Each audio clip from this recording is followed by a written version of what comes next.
Welcome in the arena. My name's Allyson Klein. This is a Data Insights episode coming to you from OCP in San Jose, California. And because it's Data Insights, that means I'm here with Jeniece Wnorowski from Solidigm. Welcome, Jeniece. How are you doing? Oh, thank you, Allyson. I'm doing well. It's great to be back today. So this is day 2 of us recording at OCP Summit, and you've really brought the heat with this interview. Tell me who's with us today. Well, I may have brought the heat, but we're also going to bring in the cooling. So we'll talk a little bit about that today. We have with us Castrol, believe it or not. Wow. And when you think about Castrol, you think cars. What's in my car? What's that oil, right? No one ever thinks about data centers, but that's what we're going to talk about today. We're going to talk about how Castrol is revolutionizing AI infrastructure in the data center. So to help us with that, we've got Darren Burgess, who is the Business Development Director for Castrol. So welcome. Thanks so much. Great to be here. Darren, it's so great to have you. I was so intrigued by seeing Castrol at OCP. Can you please share Castrol's scope of engagement in data centers and why you guys are at OCP this week? So as you mentioned, Castrol, well known as lubricants manufacturer around the world. Actually a British company based in Pangbourne, outside London. Interestingly enough, a lot of people think it's an American company, but in any case, hey, let's be honest with cars going in the rechargeable direction, that type of thing.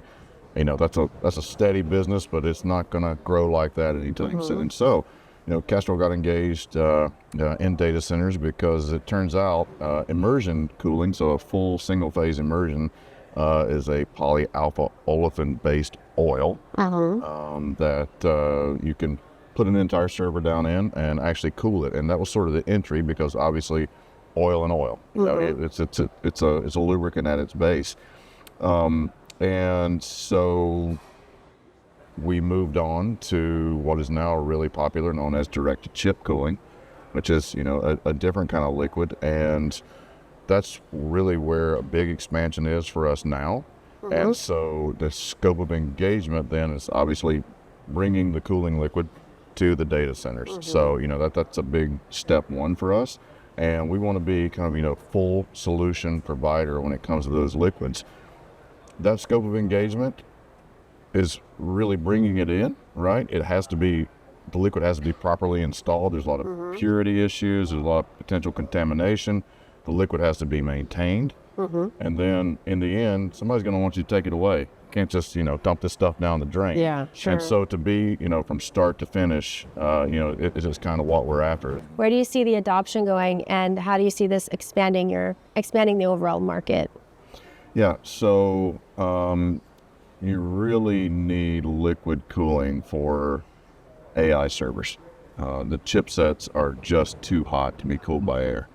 Basically, if you wanted to try to do air cooling, the servers would need to be so separated. You probably only get a couple of servers per rack in order to rush enough air through to get it done. So if you want to have densification, which everybody does, land and everything is precious, you need to densify and put the servers near one another. In order to do that and get them cool enough, you're going to have liquid cooling. So the direct-to-chip, for folks who aren't familiar, essentially you have the chipset, which is the major source of heat in a server. And basically you have what's called a cold plate, which is essentially a heat exchanger, right up against the chipset. Sure. And you're running the propylene glycol, PG25, through that cold plate and essentially taking the heat away from the chipset.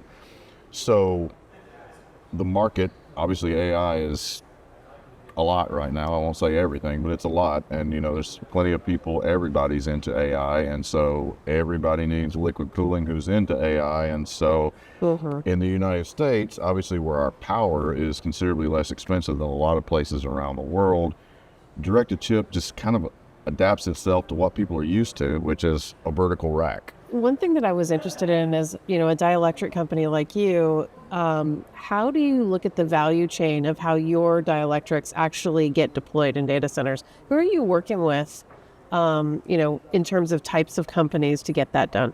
Yeah, so, there's a lot of people involved, obviously. The major things that, you really need to think through are, okay, who's the server manufacturer? There is the, let's call it the delivery of the liquid cooling. So the the cold plate manufacturer, which can often be separate from the CDU, cooling distribution unit. So this is your pump and heat exchanger. And then there's obviously the people bringing the fluid to the table. Yeah. And so, the PG25, to be honest with you, when I got involved, I mean, I'm a chemical engineer by background. I have a pretty decent understanding of chemistry. I'm thinking propylene glycol and water. Yeah. Are we just going to race to the bottom here? Because what's technical? The additive pack, that basically sort of the magic dust in PG25 is really where the action is. And it's got to do with one of the biggest things is corrosion. Because you're going to have, like, if you were wandering the hall and seeing some different cold plate manufacturers, you would probably see a lot of copper around. Obviously, copper's pretty easy to corrode with water. Right. We're talking about 75% water. You've got iron and other things involved in the heat exchanger and the whole CDU up to the cold plate. So you can't have that corroding. You don't want your data center to patina like the Statue of Liberty. Yeah, right? exactly. So you need to then, basically get qualified, to demonstrate that your liquid is in fact not going to corrode everything, because otherwise it clogs up and you're done. You got to shut the rack down, shut the servers down. There goes, all the money while you try to correct things. So bringing, the expertise of knowing what could possibly go wrong in the corrosion aspect and keeping the fluid healthy is extraordinarily important. That's where it's all at, really, because think about it. You could have multiple CDUs, you could have pumps that back things up.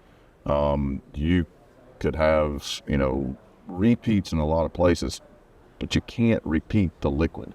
Right. It is a single potential source of failure. It's really the blood, right? Yeah, we got two eyes, two hands, 2 feet. We can get away with a lot of repeat. But we only got one. We only got one system of blood. Yeah. And that's kind of the way you can think of the cooling fluid. You really got to take care of it, or you got to shut the body down. You got to shut the data center down. That's fascinating. So just obviously we're here at OCP, right? And OCP is deeply ingrained in this topic. How is Castrol and OCP kind of collaborating, and how is this impactful for the overall market? Yeah, so OCP is, incredible at helping to, I think, define and standardize things that are going on in the data centers. So,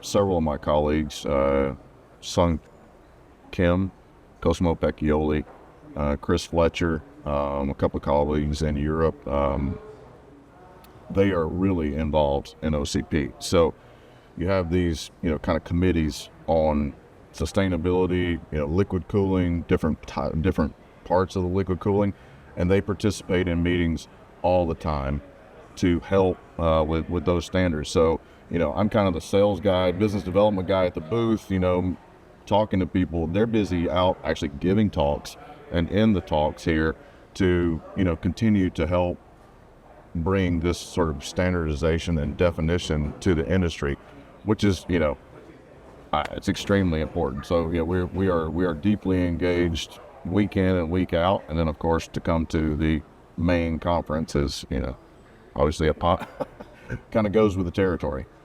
Now, obviously this is, the third day of the summit. What have you taken away from the summit this year in terms of the liquid cooling industry's advancement and how people are talking to you? Does it feel like we're getting to the point where mass deployments are really starting to take off, or what other key takeaways can you share? Yeah, so it is really taking off, really taking off. As a lot of people may know, as you would expect, the hyperscalers.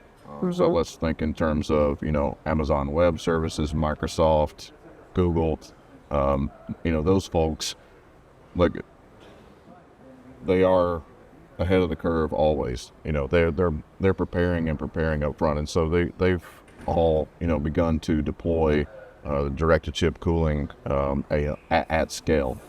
So I think compared to a year ago, where there was certainly far less deployments of the liquid, now people are like, wow, okay, well, does the liquid as I was saying, does it cooperate with this? Does it cooperate with this? What sort of additive pack do you have? Really starting to get into the nitty gritty of, okay, we're starting to put this out there. How's it going to work? How's it going to fail? What are the details? Whereas maybe a year ago, it was a little more, okay, are there liquids and equipment available so we can start to push this forward? So it's been a big advancement in a year for sure. Excellent. So what would you say you would want to see more of in terms of cooling in this market space? Like, where do you want to see it go, and how do you want to see it advance? Yeah, so I would say, the real advancement is, again, the devil's in the details. That, again, as I said, with a chemical engineering background, understanding the complexity of the fluid and just how different things can go sideways in terms of, potential corrosion, particles. I mean, when you're thinking, again, in terms of this cold plate that's touching the chips, in order to get really efficient cooling, you have very small channels in there. I don't have any of my product memorized. Is there someone down to 50 microns, 100 microns, et cetera? But that's relatively small. So if you start to have problems and you're generating particles, the ability to clog that up, or in any case, to be less efficient in your cooling is really a potential big deal. Sure. And so, as we deploy and as you have large deployments, okay, people being maybe a bit more open about what problems they're having, so that there can be a wider discussion of, okay, yeah, every time we're having this problem, it really 80% of the time is this, so we can research that first rather than there's 5 things and we have no idea which of them could be at fault, so we need to research all 5 immediately. So I think building a general knowledge, which, points to OCP, because that's what it's kind of here for, is to, have broader definitions and standardization. Awesome. Yeah. I think I'm just been thinking all interview about magic dust, and I think that's going to be my key takeaway from the interview. I had no idea there was an additive pack that would differentiate dielectrics, and I need to go learn more about that. Thank you so much, Darren, for being here today. Sure. Sharing some of this knowledge with us. This was great. And of course, this wraps another episode of Data Insights. Jeniece, thanks so much for your partnership. Thank you, Allyson. Thank you, Darren. Here. Thank you so much.